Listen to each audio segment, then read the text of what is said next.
One thing I think we can all agree on is that Goku pretty much does what he wants, and that includes dying as well.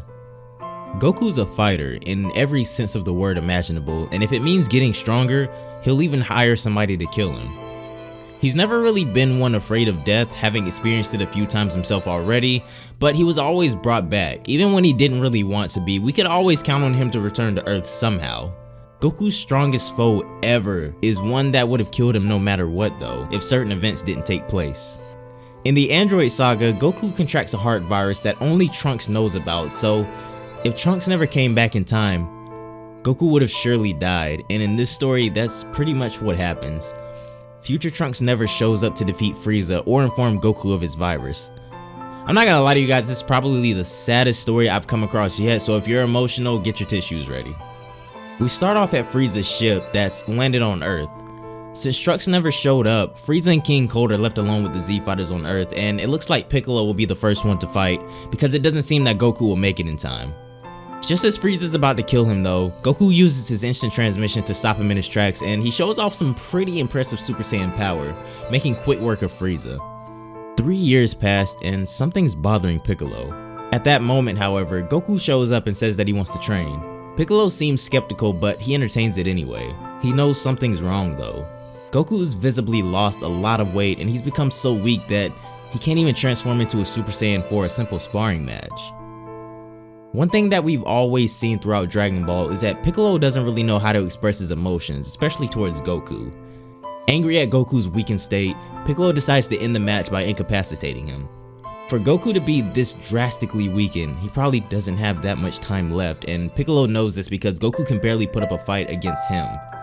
This is a really nice scene that we're about to see here between Goku and Piccolo, with Goku acknowledging that he will die soon, but when he's not around, who will protect his family?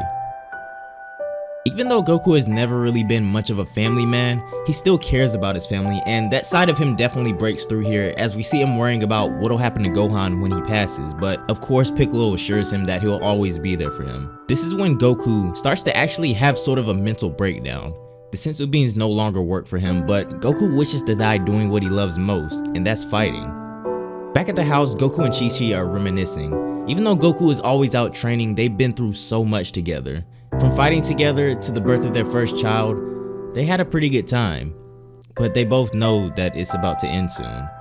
Chi-Chi can barely stand to look at her husband because Goku looks so weak now. He looks nothing like the man that she fell in love with all those years ago. Later that night, Goku wakes up and it seems like it might be time. He says that he would like to return to Mount Paozu as seemingly his last wish. This is probably the most helpless I've ever seen Goku, and Chi-Chi says one more prayer, hoping that maybe Goku will return with Piccolo once more, but this is almost certainly the last time that she'll see her husband. A few days pass, and apparently Goku wants to attempt to see his son one final time. As he and Piccolo are talking, however, we see this heartbreaking scene of Goku coughing up blood. Piccolo rushes him back to the house to put him to bed, and things calm down for a bit. After sleeping at his bedside though, Piccolo wakes up to discover that Goku is gone. When he finds Goku, he's in the middle of the woods, just looking up at the sky.